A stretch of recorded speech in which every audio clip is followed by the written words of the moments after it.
Remember just a few years back? I mean, the metaverse seemed like it was everywhere. Oh, absolutely. You had Facebook rebranding to Meta. The crypto world was completely buzzing about it. Yeah, And all this talk about immersive training, digital twins for businesses, it felt huge. it really did. Then, almost as fast as it blew up, it went quiet. Mm-hmm. It really makes you wonder, is the metaverse actually dead? Or maybe it just, changed into something else. That's exactly the question we're going to dive into today. Our mission really is to look at the sources and figure out why that initial hype faded. Right. What are people inside the industry saying is actually happening now? And importantly, where are the technologies, the underlying stuff, where are they really going? Okay. We're going to explore how the way people see it and even the words they use, like the language itself, to talk about immersive tech, how that's all shifted, and crucially, what that means for you. Okay, so to really get where we are now, maybe we should rewind a bit. Back to that first big wave of excitement. I remember feeling it too, almost like sci-fi was becoming real. Yeah. What were the key things that really drove that white-hot moment for the metaverse? You're right. It was this palpable energy. A huge catalyst, no doubt, was Meta's rebrand that signaled this massive corporate bet. A big statement. Definitely. Yeah. Then you had the crypto community already, riding high on digital assets. They totally jumped on the idea of virtual economies inside the metaverse. Right. The whole NFT thing was tied in. Exactly. And alongside all that, we were seeing real progress in VR virtual reality, where you're completely immersed, right? And XR, extended reality, which kind of blends virtual and physical. Okay. These better headsets got people interested, not just consumers, but businesses too. They saw real industrial uses like immersive training or these complex digital twins for manufacturing. So perfect storm, almost. Tech, finance, big companies all pushing in the same direction. Pretty much. But like you said at the start, it just seemed to vanish from the headlines. What actually happened? What were the main reasons it seemed like the term metaverse just died? Well, the sources we looked at point to a few key things. Meta itself was pretty slow delivering on that huge vision they laid out. That definitely played a role. Okay, under delivery. Yeah. And the NFT market, well, it crashed pretty hard. That cooled off a lot of the excitement around digital assets that was often linked to metaverse ideas. Right, that connection broke down a bit. And then you had Apple, very strategically, stepping in and pushing this different term, spatial computing. Spatial computing. Which is more about, blending digital stuff into our physical world, not shutting us off in a totally virtual one. Interesting distinction. Yeah, and Ramesh Vishwanathan from Tech Systems, he puts it nicely. He says this is just a classic hype cycle for new tech. You always get those inflated expectations at first. And then reality bites. Exactly. It settles into a more realistic phase, maybe less flashy, but often more sustainable. Beyond the tech and market stuff, did something like the pandemic also play a role in how people felt about it? Oh, absolutely. Dr. Chris Mattman from NASA JPL brings this up. He explains that the initial vision, everyone gets a headset, uses digital money for everything, that really took off when we were all stuck at home. Made sense then, I guess. It did. But once lockdowns ended and people desperately wanted real in-person action again, Yeah. that idea of a purely virtual hangout just lost some of its shine. Plus, let's be honest, some of the early metaverse graphics, they looked a bit like old cartoons, as he put it. Yeah, not exactly photorealistic. Not really. It wasn't as visually compelling as people maybe hoped. I bet a lot of you listening probably felt that shift too as things started opening up again. That makes a lot of sense. The timing was definitely unique. Price. Okay, so moving beyond that initial hype cycle crash, what were the deeper challenges? The real-world stuff that made progress so rocky for the term itself?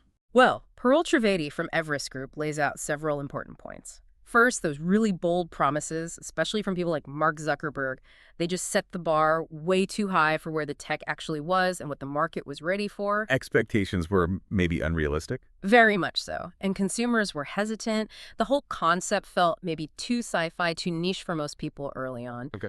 Then you had the tech and financial problems. We touched on the NFT and crypto market collapse definitely hurt. Right.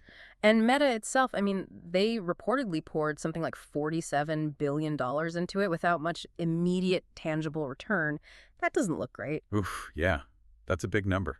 It is. We also saw big companies pulling back. Remember Disney sort of stepping away from its metaverse plans? I do, yeah. And then this is huge. Generative AI just exploded onto the scene. Oh, right. ChatGPT and everything. Exactly. And suddenly, all the public interest, all the investment buzz, it just shifted almost overnight away from the metaverse and towards Gen AI.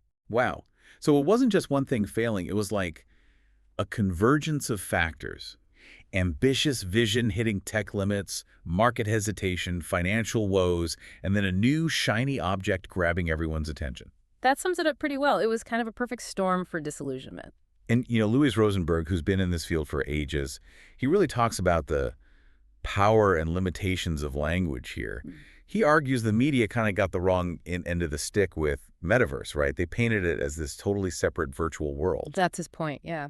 He says the industry, and that includes Meta, actually meant something more integrated, like a persistent digital layer for shopping, hanging out, working, but tied into our daily lives. Not a replacement for reality. Exactly. Not some purely virtual escape pod, but the media narrative often portrayed it that way, which probably didn't help adoption. And Marcel Hollebeck adds another angle, the economy. He points out this whole thing launched during a global downturn. Consumer spending was tight. How did that factor in? It was a major headwind. I mean, companies facing economic pressure, they naturally prioritize things that bring in revenue now. Makes sense. These huge, multi-billion-dollar bets on a future that wasn't clearly defined yet. Much harder to justify when money's tight. Right. And beyond the economy, there was also this feeling, wasn't there, that Metaverse just became another word for gaming. Yeah, that definitely happened. Ramesh Vishwanathan from Tech Systems mentioned that gamers were the main early adopters. Okay. And the average person, well, they couldn't really see themselves strapping on these, let's face it, kind of bulky and intrusive headsets all day long. Especially not just for virtual meetings or hanging out. Exactly. Most people didn't want that, which really raises the question, how much of the problem was the tech itself, and how much was just the way it was branded and sold, the messaging around it? That's a really good question. Okay, so despite all those issues, the narrative we're hearing now from a lot of insiders is, well, the metaverse isn't really dead. It's more like it's rebranding, maybe. Building on a foundation that's going slower, but maybe it's more solid. That seems to be the consensus, yeah.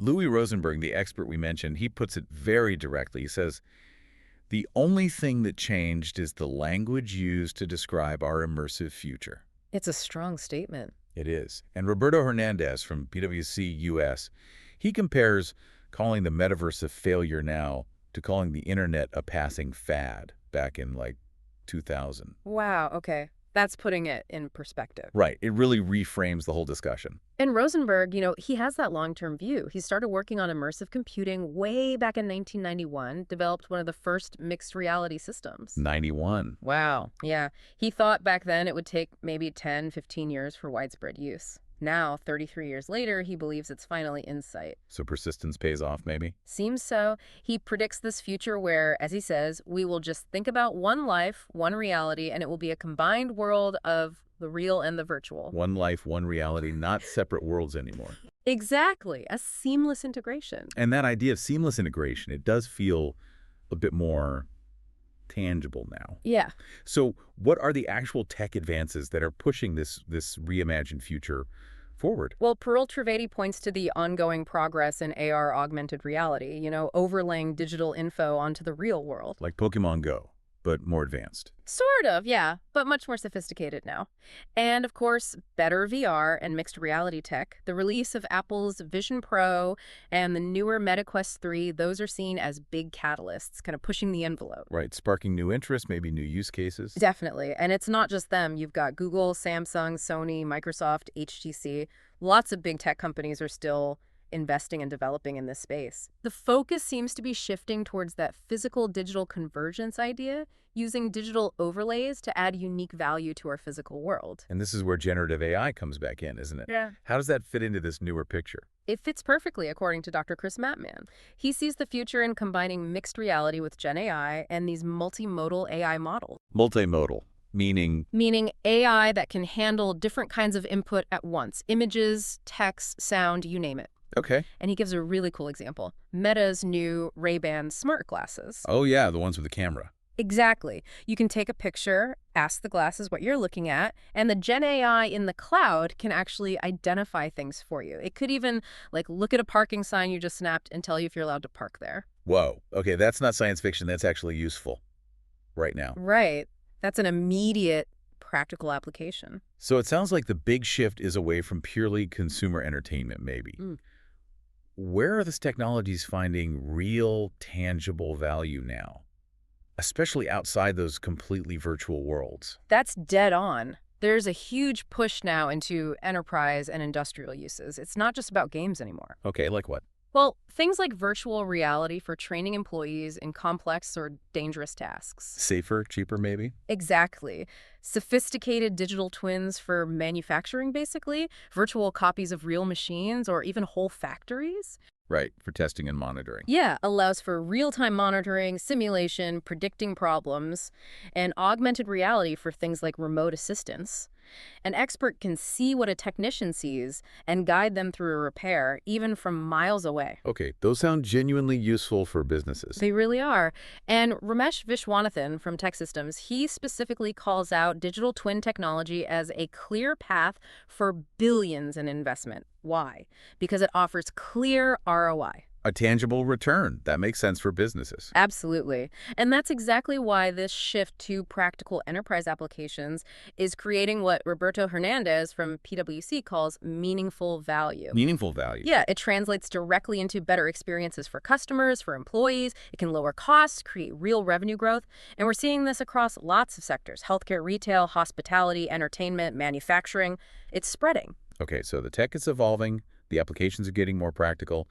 What does all this mean for the actual word metaverse? Is it even the right term anymore? That's the debate now. Mike Bub from Sojity, he basically argues maybe it's time to just retire the term. Really? Just ditch it. Yeah, he thinks it's picked up too much negative baggage from that initial hype and crash. He suggests using other terms instead, like spatial computing, which Apple uses, Right. or things like real-time 3D experiences, immersive experiences, maybe spatial experiences. It feels like the technology is moving on, and maybe the language needs to catch up. So the underlying tech is still moving fast. Oh yeah, the underlying immersive technologies, they're described as firing on all cylinders. They seem poised for real growth. The focus now is much more on blending our physical and digital lives seamlessly. Rather than escaping into separate virtual worlds. Exactly. Okay. So if we boil this whole deep dive down, the core takeaway seems to be the metaverse isn't really dead. It just kind of shed its initial, maybe overhyped, unrealistic skin. That feels right. It's evolving into something more practical, more integrated, driven by real-world uses and better mixed reality tech. And often, yeah, under different names like spatial computing. Precisely. The underlying technologies that drive towards immersive experiences, that's very much alive and kicking. It's just the focus is shifting to how we blend digital and physical reality together more effectively. Right. Which leaves us with a pretty fascinating thought to end on. If, like Louis Rosenberg predicts, we're heading towards a future where we see our digital and physical lives as just one life, one reality, Yeah. how is that complete convergence going to actually reshape our day-to-day interactions? And maybe more importantly, what new questions, what ethical things might come up when our very idea of reality becomes more and more augmented? That's the big question, isn't it? Something to definitely keep thinking about.